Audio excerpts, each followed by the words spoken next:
ఇంటికి వెళ్లి విశ్రాంతిగా హాల్లో కూర్చున్న వీరారెడ్డి తన సెల్ ఫోన్లో వాట్సాప్ మెసేజ్లు చూద్దాం అనుకుంటూ ఆన్ చేసి యథాలాపంగా ఏసీపీ నరసింహనాయుడికి రింగ్ చేశాడు. 2 పెగ్గులు, టిఫిను అన్నీ అయిపోయాయా ఏసీపీ సారు అని అడిగాడు. ఇవాళ శనివారం గదా, పెగ్గులు ముట్టను, టిఫిన్ అయింది అన్నాడు నాయుడు నవ్వుతూ. ఇవాళ తొందరగా ఇంటికొచ్చినట్టున్నావు వీరారెడ్డి అడిగాడు. అవును, 3-4 రోజులుగా రాజకీయాలు నిద్రపోతున్నాయి, అందుకే పని లేదు అని నవ్వాడు నాయుడు. సరే, ఓ విషయం నీతో చెప్దామని ఫోన్ చేశాను. అదే భగవంతం గురించి అని భగవంతం తనకి చెప్పిన విషయాలు, నాయుడు హెచ్చరిక అన్నీ గుర్తు చేసి అసలు ఆ మూర్తి అనేవాడు ఎవడో ఆరా తీయాలి అన్నాడు వీరారెడ్డి. తీశాను, ఆ విషయం అక్కడితో వదిలే అని ఆయన అన్నప్పటికీ నా పోలీసు బుర్ర ఊరుకోలేదు. ఆరా తీశాను. అతడెవరో కాదు, భగవంతం వియ్యంకుడే, అనంతమూర్తి అన్నాడు నాయుడు. అవునా, భగవంతం ఇందాక సాయంత్రం 7 గంటలకు వెళ్ళి అతడితో 2 పెగ్గులు తీసుకుంటున్నప్పుడు మూర్తిట అని చెప్పగానే నాకు వెంటనే అతడే స్ఫురించాడు. అందుకే ఆరా తీయమని మిమ్మల్ని అడిగాను. నా ఊహ రైటే అన్నమాట అన్నాడు వీరారెడ్డి. అదేదో సినిమాలో చెప్పినట్లు శత్రువులు ఎక్కడో ఉండరు, ఏదో రూపంలో మన ఇంట్లోనే మన చుట్టూ తిరుగుతూనే ఉంటారు అని నాయుడు నవ్వాడు. మరి ఇప్పుడేమిటి చేసేది వీరారెడ్డి అడిగాడు. డోంట్ వరీ, భగవంతానికి తెలియకుండానే నేను నిఘా ఏర్పాటు చేశాను. Thank you ACP sir. భగవంతం మంచి మనిషి, 10 మంది బాగుండాలని కోరుకునేవాడు. మీరు తీసుకున్న యాక్షన్కి వన్స్ అగైన్ థ్యాంక్స్. ఉంటాను, గుడ్ నైట్ అని ఫోన్ కట్ చేశాడు వీరారెడ్డి. ఉదయం 11 గంటల సమయం. భగవంతం బంగళాకి కుడివైపున ఉన్న ఓ పాన్ షాప్ దగ్గర జర్దా కిళ్ళి కట్టించుకుని నోట్లో పెట్టుకుని నములుతూ బయలుదేరాడు ఓ వ్యక్తి. వాడు జులపాల్లా పెరిగిన జుట్టు ముడివేసుకున్నాడు. టీషర్టు, జీన్ ప్యాంటు వేసుకున్నాడు. వాడిని చూస్తే సినిమాల్లో రౌడీ గ్యాంగ్లో మనిషిలా ఉన్నాడు. నెమ్మదిగా నడుచుకుంటూ భగవంతం బంగ్లా దగ్గరకు వచ్చాడు. ఏ బంగ్లా అచ్చా హే భయ్యా, ఏ కోన్సా బంగ్లా అని అడిగాడు అక్కడున్న వాచ్మెన్ని. భగవంతం సాబ్ కా బంగ్లా చెప్పాడు వాచ్మెన్. సాబ్ అందర్ హైనా? నై, బాహర్ గయా. బడా అచ్చా సాబ్ హై. కళ్ళింతలు చేసి నుదురు విశాలం చేసి మెచ్చుకోలుగా బంగ్లా కేసి చూస్తూ అన్నాడు అతడు. హా, బడా అచ్చా సాబ్ హై. వాచ్మెన్ మొహంలో హావభావాలు ప్రకటిస్తూ చెప్పాడు. ఏ భగవాన్ కా కృపా హై అని ఆకాశం కేసి చూస్తూ నమస్కారం పెట్టి శుక్రియా భయ్యా అనేసి అక్కడి నుంచి వెళ్ళిపోయాడు ఆ వ్యక్తి. అతడలా పెడుతుంటే వాచ్మెన్ ఒకసారి తన యజమాని బంగ్లా కేసి సంతోషంగా చూసుకున్నాడు. ఓ నమస్కారం కూడా పెట్టాడు. వాచ్మెన్ దగ్గర నుండి ఆ ఇంట్లో పనిచేసే వాళ్ళందరికీ భగవంతం అంటే చాలా గౌరవం ఉంది. ఎందుకంటే ఆయన కూడా వాళ్ళని అంత అభిమానంగానే చూసుకుంటాడు గనక. కింద నుండి పైకొచ్చినవాడు, వాళ్ళ కష్టం ఏంటో బాగా తెలిసినవాడు ఆయన. కానీ ఆ వచ్చిన వ్యక్తి తన యజమానిని మట్టుపెట్టడానికి రెక్కీ నిర్వహించడానికి వచ్చాడని, తన యజమాని అనుపానులు తెలుసుకోవటానికి వచ్చాడని ఆ వాచ్మెన్ ఏమాత్రం ఊహించలేకపోయాడు. ఆ బంగ్లా గురించి ఎందుకు ఆరా తీస్తున్నాడన్న ఆలోచన కూడా ఆ వాచ్మెన్కి రాలేదు. భగవంతం ఏ టైంలో బయటికి వెళుతుంటాడు, ఎక్కడికి వెళతాడు, ఏ టైంలో ఇంటికి వస్తుంటాడు, ఏ రూట్లో తరచూ వెళుతుంటాడు వగైరా విషయాల మీద గత 4-5 రోజుల నుండి దయాకరం మనుషులు ఆరా తీస్తూనే ఉన్నారు. దయాకరం జైల్లో ఉన్నప్పుడు తనకి పరిచయమై తనతో బాటే విడుదలైన ఇద్దరిలో ఒకడు ఒరిస్సాకి, మరొకడు కడపకి చెందినవాళ్లు. ఆ ఇద్దరు కరుడుగట్టిన నేరస్తులే. వాళ్ళని ప్రస్తుతం దయాకరం ఈ పనికి వినియోగించాడు. వాళ్ల సమాచారం మేరకు భగవంతానికి ఎప్పుడు ఎక్కడ ఎలా స్పాట్ పెట్టాలో దయాకరం తీవ్రంగా ఆలోచిస్తున్నాడు. ఈ 4 రోజుల్లో దయాకరాన్ని 2 సార్లు కలిశాడు అనంతమూర్తి. కలిసినప్పుడల్లా ఎంతో కొంత ఖర్చులకని ముట్ట చెప్తూనే ఉన్నాడు. అంతేకాదు, మూర్తి 40 గిట్టుబాటు కాదు, 50 ఇవ్వవలసిందే అని బేరం పెట్టాడు దయాకరం. తనని అనంతమూర్తి 2వ సారి కలిసినప్పుడు ప్లీజ్ దయాకరం, రేటు పెంచేయకు అనంతమూర్తి ప్రాధేయపూర్వకంగా అడిగాడు. చూడు మూర్తి, స్పాట్లో ఉండేవాళ్లు అదవ్వగానే ఎవ్వరికీ దొరకకుండా 5-6 రాష్ట్రాలు దాటెళ్ళిపోతారు. వాళ్ళు డిమాండ్ చేస్తున్నారు, తప్పదు మరి కరాఖండిగా చెప్పాడు దయాకరం. వ్యవహారం మొదలెట్టాక మధ్యలో వెనక్కి తగ్గడం కుదరక ఒప్పుకున్నాడు అనంతమూర్తి. భగవంతాన్ని లేపేయడానికి తాను ఇలా ఏర్పాట్లు చేసినట్లు 4 రోజుల కిందటే తన అల్లుడు నరేంద్రకి చెప్పాడు అనంతమూర్తి. ఆ మాట వినగానే కొద్ది క్షణాల పాటు నరేంద్ర మాట్లాడలేకపోయాడు. తనకు జన్మనిచ్చిన తండ్రిని చంపేయడానికి తను పథకం పన్నడం అతడికి గుండెలో ఏమూలో కలుక్కుమనిపించింది. కానీ అధికార దాహం ముందు అవన్నీ ముసురు కప్పేసినట్లు అంతలోనే సర్దుకున్నాడు. ఈ విషయం తన అన్న రవిచంద్రకి చెప్పాడతడు ఆఫీస్కి వెళ్ళి. అలా అతడు వెళ్ళినప్పుడు కావేరికి మళ్లీ ఏం వినవలసి వస్తుందోనన్న అనుమానం ఆత్రం దొలచి తన ఎండీ రవిచంద్ర క్యాబిన్కి ఆనుకుని చెవులు రిక్కించి మరీ వినటానికి ప్రయత్నించింది.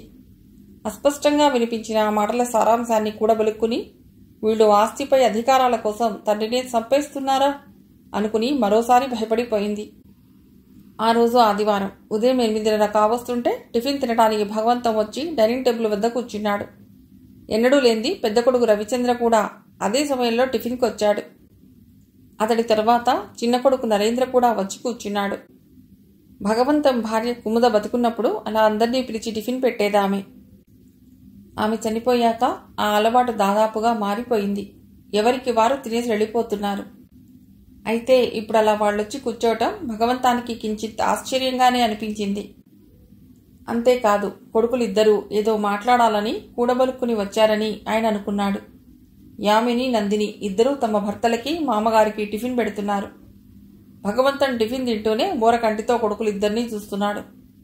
వాళ్ళిద్దరూ ఒకళ్లకొకళ్ళు కనుసైగలు చేసుకోవటమూ గమనించాడు.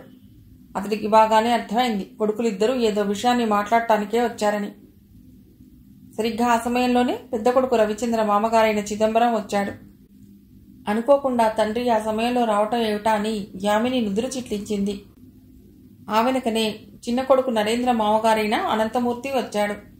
తండ్రిని చూసి నందిని చిరునవ్వు నవ్వి అంతలోనే సర్దుకున్నది. ఆ ఇద్దరిని చూసి రండి కూర్చోండి అన్నట్లు డైనింగ్ టేబుల్ వద్ద కుర్చీ చూపించాడు భగవంతం. అబ్బే టిఫిన్ తినే వచ్చాం బావగారు అన్నాడు చిదంబరం. పర్వాలేదు కంపెనీ ఇవ్వండి భగవంతం అన్నాడు. అనంతమూర్తి చిదంబరం వచ్చి డైనింగ్ టేబుల్ దగ్గరే కూర్చున్నారు. యామిని టిఫిన్ పెట్టబోతుంటే వద్దమ్మా కాఫీ ఇవ్వచ్చాలు అన్నాడు చిదంబరం. నాకు అంతే అన్నట్లు తల్లాడించాడు అనంతమూర్తి. అత్తగారితోనే పోయిన అలవాటు ఇప్పుడు ఇలా రావటం, చెప్పా పెట్టకుండా తండ్రి మరిది మామ రావటం, ఇదంతా ఏదో కీడు శంకించింది యామినికి. టిఫిన్ తింటూ భగవంతం ఆలోచిస్తున్నాడు ఈ పరిణామానికి కారణం ఏమేమి ఉంటుందా అని. ఆలోచిస్తూ తింటుండడంతో ఆయనకి పొలమారింది.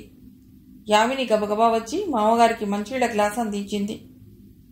అందుకే అన్నారు బావగారు వయసుకు తగ్గట్టు మనం మన జీవితాలను మలుచుకోవాలని చిదంబరం అదను చూసి సమయస్ఫూర్తిగా అన్నాడు. చురుక్కున్న యామిని తండ్రికేసి చూసింది. అవునమ్మా ఈ వయసులో బావగారు ఇంకా బిజినెస్ లావాదేవీలు అంటూ తాపత్రయపట్టవు ఎందుకు చెప్పు? హాయిగా రామలక్ష్మణులు లాంటి 2 కొడుకులున్నారు. వాళ్ళకి పూర్తి బాధ్యతలు అప్పగించేసి కృష్ణారామ అంటూ కూర్చుంటే ఆయన కాళ్ళ దగ్గరికే అన్నీ వస్తాయి చిదంబరం అన్నాడు నాంది ప్రస్తావనగా. ఆ మాటకి మెచ్చుకోలుగా చిదంబరం కేసి చూశాడు అనంతమూర్తి. పరిస్థితి భగవంతానికి పూర్తిగా అర్థమైంది ఇప్పుడు. నిజం బావగారు వెధవది, ఇంకా మీరు ఈ వయసులో బుర్రపాడు చేసుకుంటూ తాపత్రయపడ్డవెందుకు చెప్పండి? రవిచంద్ర నరేంద్ర ఇద్దరూ సమర్థులే. ఇద్దరినీ చెరో 2 కంపెనీలకి చైర్మన్లను చేసేయండి. అకౌంట్స్లో ఎక్స్పర్ట్ చిదంబరం అన్నగారు ఉన్నారు. ఇతరత్రా సాయపడటానికి నేనున్నాను కొనసాగింపుగా అనంతమూర్తి చెప్పాడు. అవును ఉన్నారు. అసలు మీరున్నారనే నేను పూర్తి బాధ్యతలు వాళ్ళకి ఇవ్వలేదు. మీరు వాళ్ళని ముంచేస్తారని నాకు బాగా తెలుసు అనుకున్నాడు మనస్సులో భగవంతం. ఎవరిది వాళ్ళకి ఖచ్చితంగా ఇస్తే బాగుంటుంది చిన్నగా అన్నాడు రవిచంద్ర. ఆ మాటకి తలెత్తి రవిని చూశాడు భగవంతం. తండ్రి మొహం చూడలేక తలదించుకున్నాడు రవి. అయినా ఎన్నాళ్ళిలా ఏ నిర్ణయమూ ఇండిపెండెంట్గా తీసుకోలేం. మా ఫ్రెండ్స్ ఓన్గా నిర్ణయాలు తీసుకుంటూ దూసుకుపోతున్నారు నరేంద్ర విసురుగానే అన్నాడు. అతడికేసి చూశాడు భగవంతం. నరేంద్ర తలదించుకోలేదు, నిర్లక్ష్యంగా అలానే ఉన్నాడు. ఇప్పుడు ఓన్గా నిర్ణయాలు తీసుకోవద్దని ఎవరు చెప్పారు? అప్పుడెప్పుడో నువ్వు ఏదో ప్రాజెక్టు గురించి చెప్పావు, అది మంచిది కాదని వద్దన్నాను. వీడు అంతే ఏదో చెప్పాడు, ఇట్స్ నాట్ వర్త్ఫుల్, అందుకే వద్దన్నాను భగవంతం అన్నాడు. మీరొద్దన్నదే అల్లుడు గారి ఫ్రెండ్ తీసుకుని బాగా చేస్తున్నాడు మరి అనంతమూర్తి అన్నాడు. సరే ఇదంతా ఎందుకు, మీరు ఎవరి వాళ్ళకిచ్చేసి రిటైర్ అవ్వండి నరేంద్ర అదే నిర్లక్ష్యంతో అన్నాడు. ఇవ్వకపోతే భగవంతం అన్నాడు కూల్గా. నరేంద్ర ఏదో అనబోతుంటే అనంతమూర్తి ఉండమన్నట్లు సైగ చేసి మీరలా మొండిగా వ్యవహరించటం బాలేదు బావగారు, వాళ్ళెవరు? మీ పిల్లలు. మాకు స్వాతంత్రం ఇవ్వమని అడుగుతున్నారు తప్ప మరేం కాదు అన్నాడు. అవును బావగారు, ఆస్తి పంచిచ్చేస్తే అని చిదంబరం ఏదో చెప్పబోతుంటే యామిని కలుగజేసుకుని, నాన్న, ఆస్తి వ్యవహారాలు మీకు సంబంధం లేని విషయాలు, అది మావగారికి వాళ్ళకి మధ్య ఇష్యూ అంది.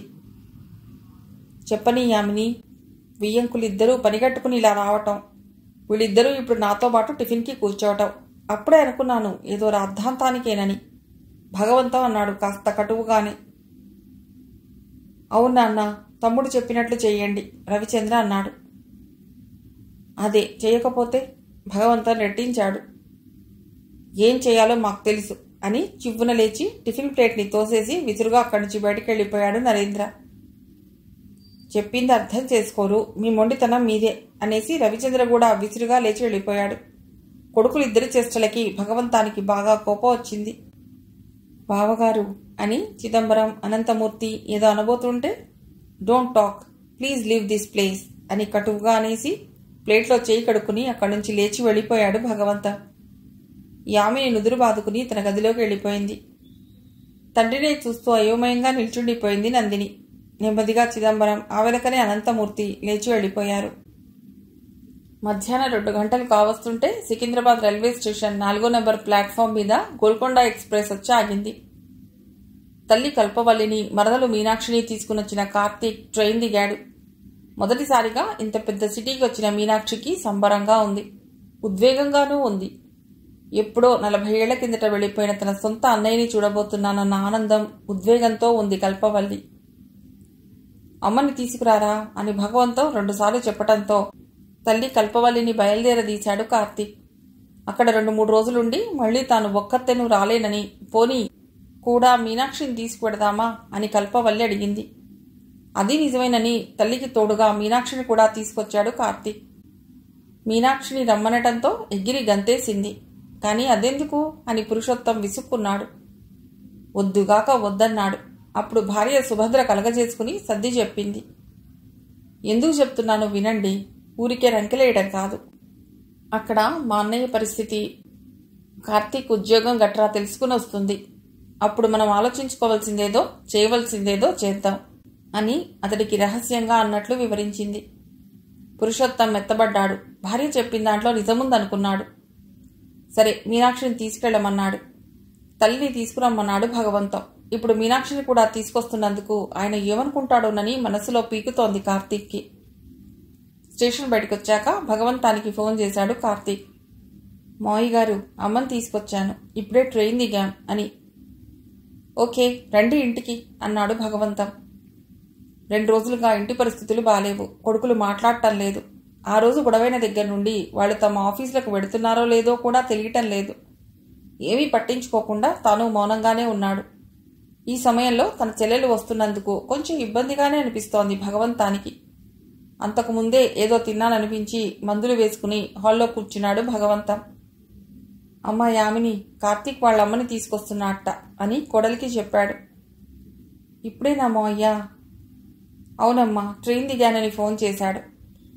సరే మావయ్య, లంచ్ ఏర్పాట్లు చేస్తాను చెప్పిందామె. నిజానికి 2 రోజులుగా యామిని కూడా ఇంట్లో ముభావంగానే ఉంది. మరో 1 గంటన్నరకి ఆటో భగవంతం బంగళా ముందు ఆగింది. ఆటో దిగి ఆ బంగళాను కల్పవల్లి కళ్ళింతలు చేసుకొని చూసింది. మీనాక్షి థ్రిల్ అయిపోయింది. వాళ్ళ ఇంట్లో అడుగుపెట్టగానే సోఫాలోంచి లేచాడు భగవంతం. అన్నయ్య అంటూ వచ్చింది కల్పవల్లి ఆయనకి దగ్గరగా. ఎలా ఉన్నావే అంటూ ఆమె తల నిమురుతూ అడిగాడు భగవంతం. ఇద్దరి కళ్ళు అశ్రుపూరితాలయ్యాయి. అంతకుముందే భోజనం ముగించిన యామిని అక్కడికొచ్చి వాళ్ళిద్దరినీ చూశాక తన కళ్ళు చెమర్చాయి. పెద్ద కోడలు యామిని పరిచయం చేశాడు భగవంతం. మావయ్య గారు, చిన్నమావయ్య కూతురు మీనాక్షి అని అక్కడ బొమ్మలా నిల్చున్న మీనాక్షిని పరిచయం చేశాడు కార్తీక్. అవునా అంటూ భగవంతం ఆమెకేసి ఆప్యాయంగా చూశాడు. మీనాక్షి నమస్కారం పెట్టింది. మన మధ్య కూడా ఫార్మాలిటీస్ ఏమిటే? ఎలా ఉన్నాడు మీ నాన్న అని అడిగాడు భగవంతం. బాగున్నాడండి అన్నది మీనాక్షి. అండి ఏమిటి, నీకు నేను పెదనాన్నని భగవంతం చెప్పాడు నవ్వుతూ. పిన్ని, ఫ్రెష్ అయి రండి, భోజనం చేదురుగాని, తర్వాత తీరిగ్గా మాట్లాడుకోవచ్చు అన్నది యామిని నవ్వుతూ. అవునవును, ఎప్పుడనగా బయలుదేరారో, కాస్త ఫ్రెష్ అయి భోజనాలు చెయ్యండి అని సోఫాలో కూర్చుని, అమ్మా యామిని, నా రూంలోకి తీసుకువెళ్ళు అన్నాడు భగవంతం. ఓ పావుగంటలో ముగ్గురు ఫ్రెష్ అయి వచ్చారు. డైనింగ్ టేబుల్ మీద వడ్డించింది యామిని. వాళ్ళు భోజనం చేస్తూనే తన గదిలోంచి నందిని వచ్చింది. తనని వాళ్ళకి పరిచయం చేసి వాళ్ళని నందినికి పరిచయం చేసింది.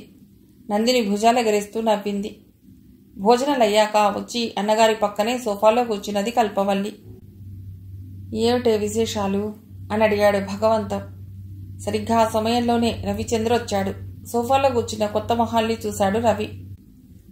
వీడు నా పెద్ద కొడుకు రవిచంద్ర, ఈమె నా చెల్లెలు కల్పవల్లి, కార్తీక్ అమ్మ, నీకు మేనత్త, ఇది నా తమ్ముడు కూతురు, నీకు చెల్లెలు అని పరస్పరం పరిచయాలు చేశాడు భగవంతం. రవిచంద్ర పలుకరింపుగా నవ్వాడు. మరో 10 నిమిషాలకి నరేంద్ర వచ్చాడు. అతడికి వీళ్ళని పరిచయం చేశాడు భగవంతం. 3 రోజుల తర్వాత కొడుకులతో అదే మాట్లాడటం.